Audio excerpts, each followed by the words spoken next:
crônica, que ela é progressiva e não há cura possível, já se faz cuidados paliativos. Eu, particularmente, acho que devia ser para toda doença. Quem não se beneficiaria de uma visão global, holística do ser humano? Quem gosta de ser tratado como um órgão, né? Quem não se beneficiaria de uma visão mais inteira do ser humano próximo? Então, a morte é um processo natural, a gente devia ter mais naturalidade com relação a isso. No passado já foi encarado com muito mais naturalidade, né?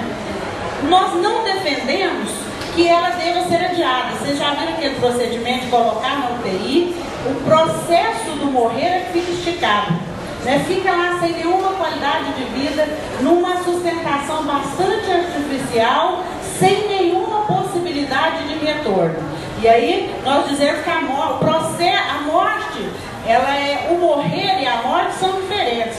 O morrer é um processo, não é na mesma hora. A pessoa vai tendo baixas gradativas até que a vida se vai, e aí a morte é anunciada. Nós achamos que ela não deva ser esticada, ou esse processo, e também não deve ser encurtada. Eu diria, nós somos contra a distanásia e somos contra a eutanásia. Falar desliga o aparelho e também vamos abreviar a vida antes do momento natural de sua ocorrência, nós também somos contra, né?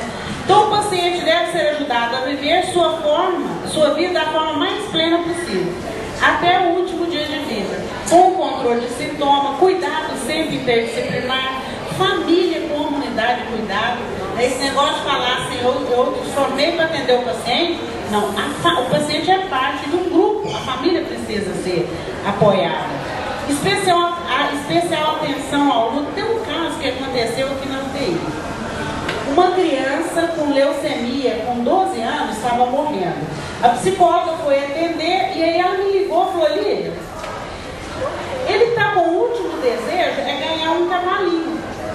E eu levei o meu retrato, eu tenho um quadro pintado de um cavalo, levei para ele, mas ele falou que não quer, que ele quer um cavalo.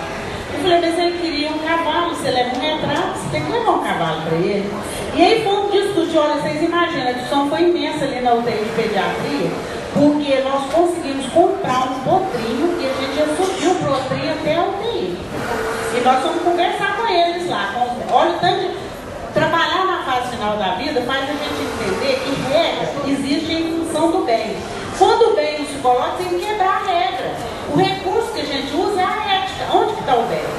Né? Então, regra existe para fazer o bem. Se não está fazendo bem, por que um potrinho não pode subir? Se aqui, naquele momento, aquilo representava um benefício. Eu estou falando um exemplo que é real, mas eu estou colocando muito mais do que o fato de se levar o potrinho lá, a discussão que se deu. Primeira vez as pessoas achavam que estava todo mundo doido. Eu fui mesmo na CCH, falei, gente, como é que faz para subir um potrinho? Põe uma fraldona nele, como é que a gente vai fazer para subir? No final, enquanto a gente estava nesse processo de discussão, a criança teve que ser entubada, teve um câncer, teve um coma induzido. E aí ela ficou sabendo que chegou o cavalinho, escolheu o nome e depois esse cavalinho foi dado para o filho, para os irmãozinhos, para os outros 3 irmãozinhos depois que a criança faleceu.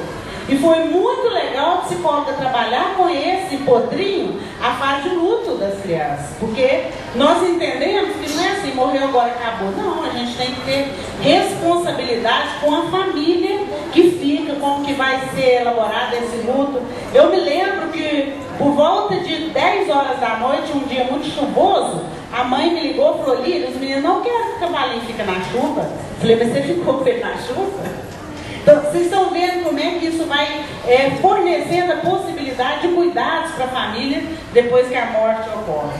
Comunicação franca. Hoje nós não temos mais nenhum conflito. Diante de um câncer, conta ou não conta para a pessoa?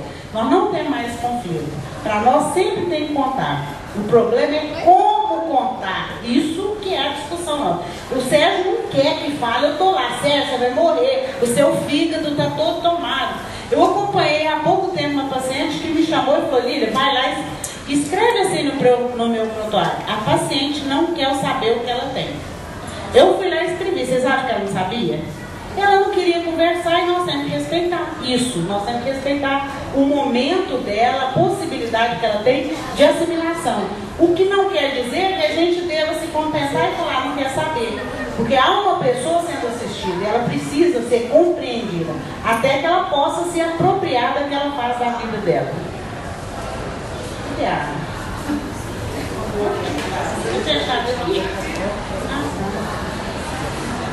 Então, no setor, aqui no Hospital do Câncer, nós começamos a experiência em 2002. Nós devemos ter atendido já cerca de 1.700 pessoas numa equipe multidisciplinar. Nós temos mantido uma média de 100 pessoas sendo assistidas. Estou passando. Eu selecionei algumas coisas que foram ditas no caminho da construção dessa assistência na fase final da vida, que são muito significativas. Por exemplo, a Cícero Sanders falava muito isso. O sofrimento humano somente é intolerável se ninguém cuida.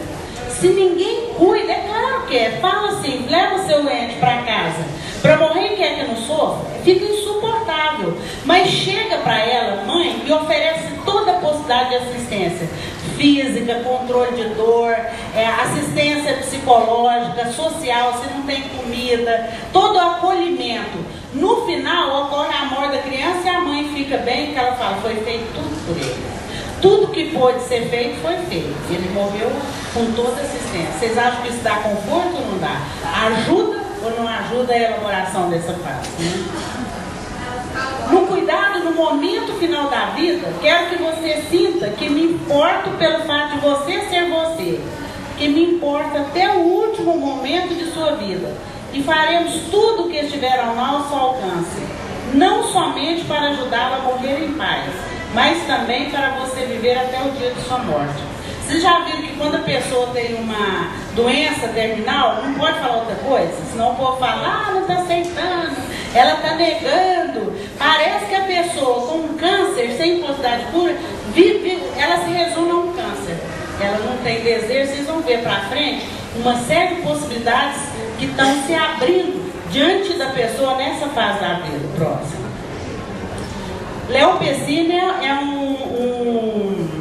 uma referência em bioética. Ele era capelão da USP e ele trabalhou muito com pessoas na fase final da vida. Ele fala, por que quando a gente nasce, todo mundo comemora, fitinha, lembrancinha, e na hora de morrer escondido, não pode falar, ninguém pode nem falar que está com câncer e ninguém cuida. Nós precisamos ser amados desde que nós nascemos até o momento da nossa partida.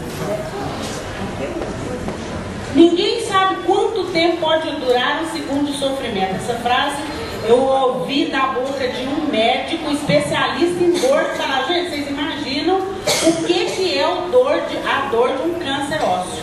O tanto que é agudo, o tanto que essa dor é forte, e ela um segundo dessa dor é uma eternidade.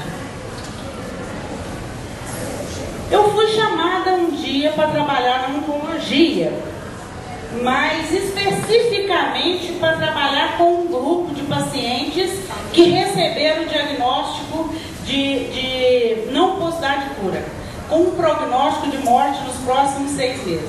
Aí eu encontrei 2 mulheres, vocês vão ver o depoimento delas aqui, 2 mulheres maravilhosas, 2 mulheres guerreiras, 2 mulheres fortes, como eu tenho certeza vocês estão aqui presentes.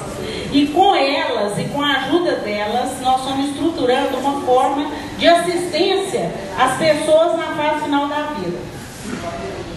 Existia na oncologia um grupo que era feito com esses pacientes. Inicialmente se pensava o seguinte, vamos criar um espaço para falar da angústia de estar nessa fase da vida? E aí, concretamente, uma vez por mês as pessoas se reuniam para falar que vão morrer. Se isso acontecesse aqui, eu vou falar, gente, vamos reunir aqui, nós todos estamos com câncer, não temos cura, não vamos fazer mais quimio, nem rádio, e agora daqui 6 meses o prognóstico é de morte. Você sabe que o diagnóstico às vezes é complicado assim, né? Aproveita a vida porque você vai morrer.